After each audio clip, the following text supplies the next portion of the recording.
안녕하세요. 사연을 시작하기에 앞서 구독과 좋아요 부탁드려요. 감사합니다. 사연 시작해 볼게요. 결혼하기 전에는 정말 몰랐어요.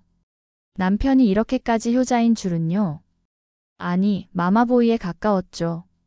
시어머니 말씀이라면 무조건 절절매고 따르더라고요. 여동생한테도 그렇게 헌신적이고 조카들까지 자기 자식인 양 챙기고요. 처음에는 따뜻한 사람이라고 생각했어요. 하지만 막상 살아보니까 본인 가족만 끔찍이 여기는 거였어요. 결혼하고 나서 생긴 우리 가족은 우선순위에서 밀려나는 느낌이었죠. 임신했을 때는 정말 남편이 좋아했어요. 그래서 아이가 태어나면 달라질 거라고 기대했죠. 하지만 현실은 달랐어요. 딸아이가 태어나고 저는 휴직을 했어요.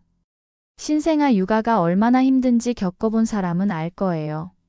밤낮 없이 울어대는 아이 돌보랴, 집안일 하랴 정신이 하나도 없었죠. 그런데 남편은 퇴근하고 와서 딸아이 잠깐 안아보고는 금세 자기 할 일 하더라고요. 육아는 온전히 제 몫이었어요. 그런데도 시댁 행사는 빼먹지 않고 참석해야 했어요. 갓난아기 데리고 가는 게 얼마나 힘든지 아시죠? 기저귀며 분유며 온갖 짐들 챙겨서 가면 시어머니는 며느리가 해야 할 일이라며 저만 부려먹더라고요. 남편은 형님들이랑 술 마시고 놀기 바빴고요.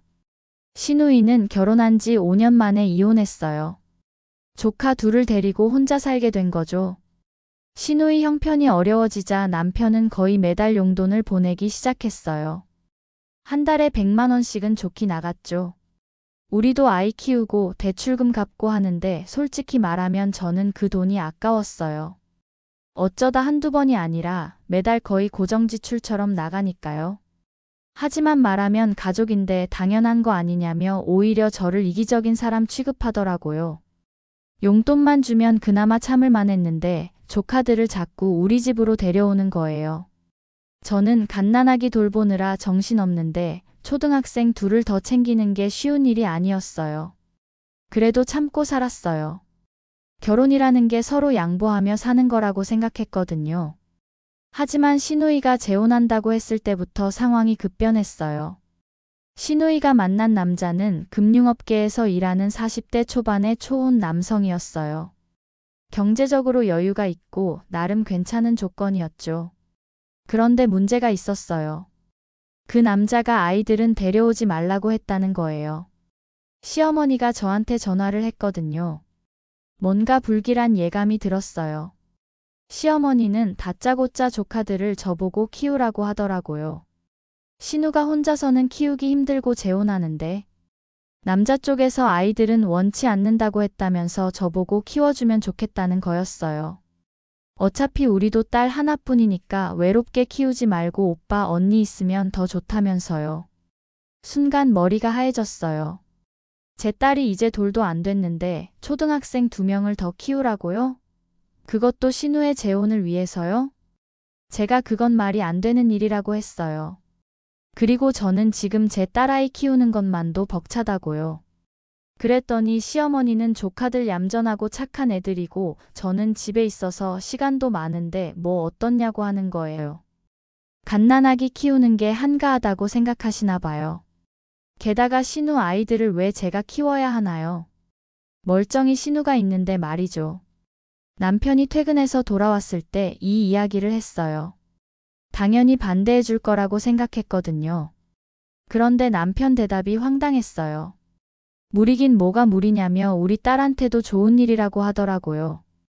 그냥 같이 키우면 되고 조카들도 이제 초등학생인데 뭘 그리 손이 많이 가겠냐며 오히려 우리 딸 봐주고 도움될 거라고 했어요.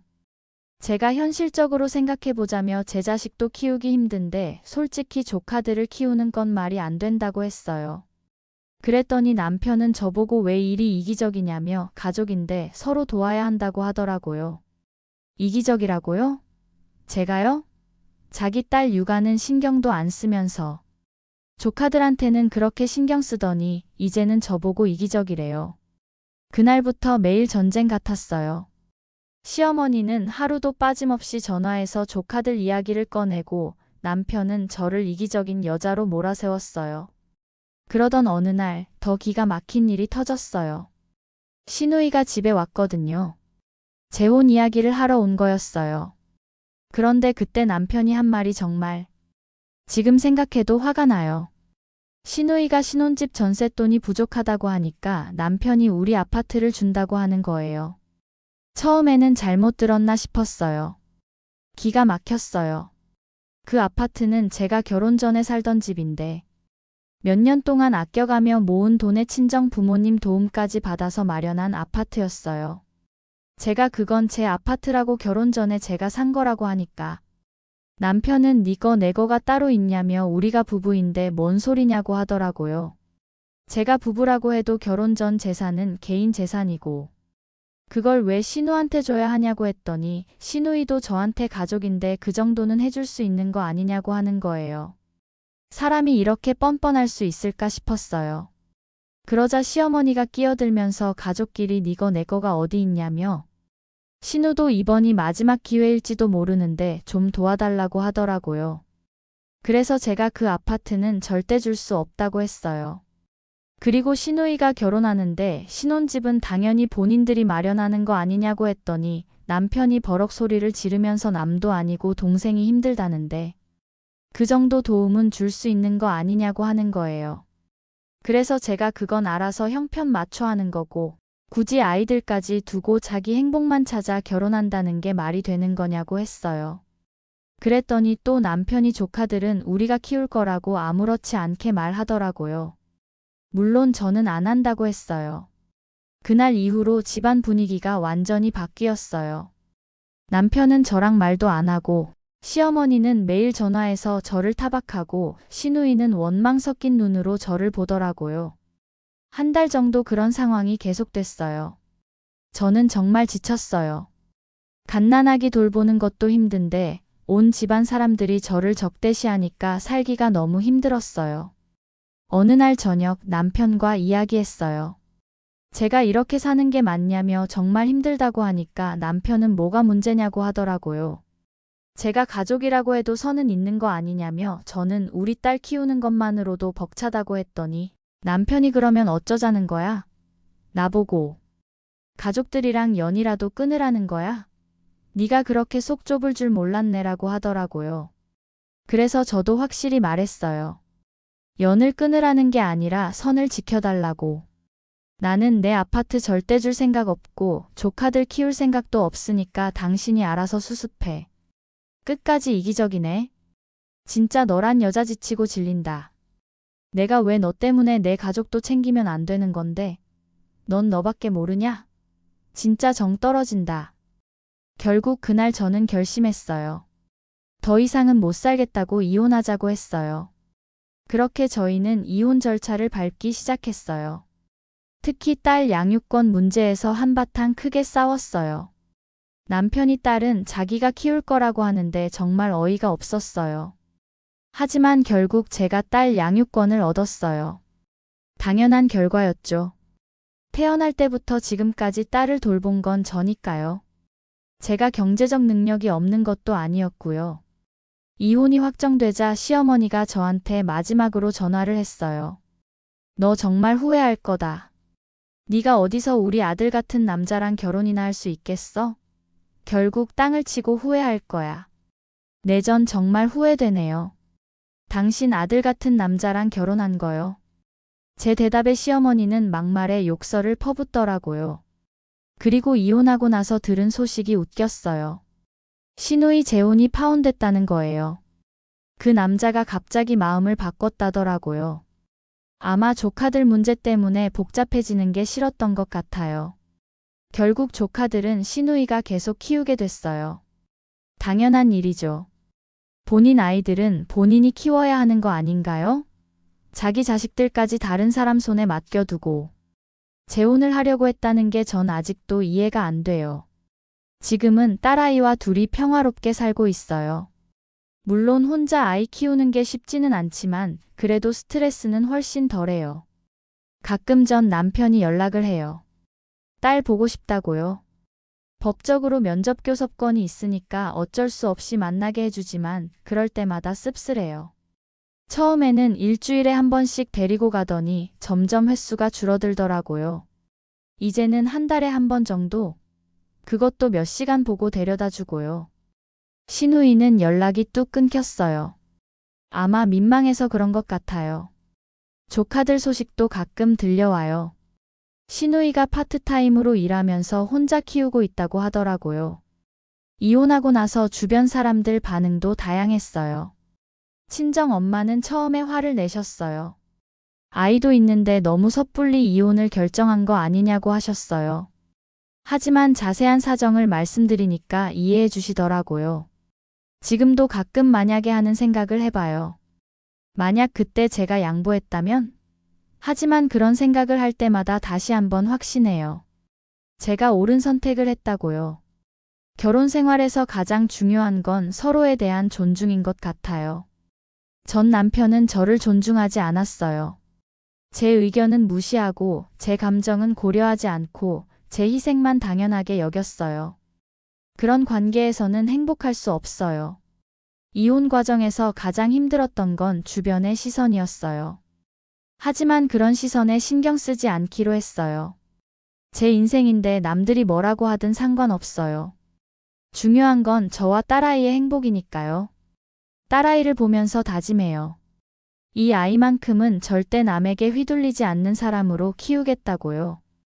자신의 의견을 당당하게 말하고 불합리한 일에는 아니오라고 말할 수 있는 그런 사람으로요. 이혼 후의 삶이 이렇게 평화로울 줄 몰랐어요. 물론 매일이 정신없고 육아도 혼자 해야 해서 힘들지만 정신적으로 훨씬 건강해졌어요. 무엇보다 저답게 살 수 있게 된 게 가장 좋아요. 더 이상 눈치 보지 않고 억지로 참지 않고 제 생각대로 살 수 있어요. 요즘은 새로운 계획을 세우고 있어요. 딸아이가 어린이집에 가면 저도 복직하려고요.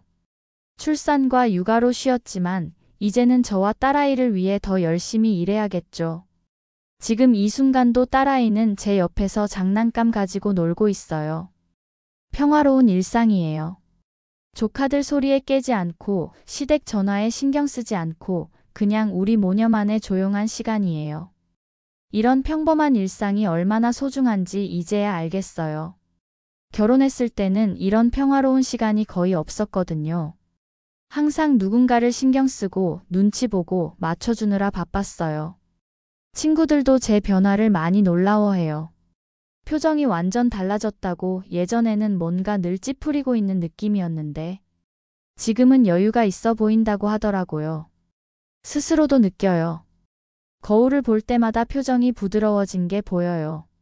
이런 변화가 딸아이에게도 좋은 영향을 미치는 것 같아요. 아이들은 엄마의 감정을 그대로 느끼잖아요. 엄마가 행복해야 아이도 행복한 법이에요. 결국 모든 일이 제자리를 찾아간 것 같아요. 조카들은 엄마와 함께 살고 저는 딸아이와 함께 살고 각자 자기 인생을 살아가고 있어요. 한 번은 시어머니를 마주친 적이 있어요. 그런데 의외로 먼저 인사를 하시더라고요. 시어머니도 뭔가 많이 달라지신 것 같았어요. 아마 아들이 이혼하고 나서 현실을 깨달으신 거겠죠. 앞으로의 계획도 있어요. 딸아이가 좀 더 크면 함께 여행도 다니고 싶고 다양한 경험도 시켜주고 싶어요. 무엇보다 딸아이가 자신을 소중히 여기는 사람으로 자라기를 바라요. 누구에게든 함부로 당하지 않는 당당한 여성으로 키우고 싶어요. 그리고 저 자신도 계속 성장하고 싶어요. 엄마로서뿐만 아니라 한 사람으로서도요. 새로운 일에 도전하고 새로운 사람들을 만나고 새로운 경험을 쌓아가고 싶어요. 이혼이라는 선택이 쉽지는 않았지만 지금 와서 보면 제 인생에서 가장 잘한 선택 중 하나인 것 같아요. 무엇보다 정신 건강이 훨씬 좋아졌어요. 예전에는 항상 스트레스에 시달렸는데 지금은 마음이 편해요. 앞으로도 이렇게 살아갈 거예요. 딸아이와 함께 당당하게 행복하게. 그리고 언젠가 딸아이가 다 크면 제가 옳은 선택을 했다는 걸 인정받을 수 있을 거라고 믿어요. 제 긴 이야기를 끝까지 들어주셔서 감사합니다. 구독과 좋아요, 알림 설정까지 잊지 마세요.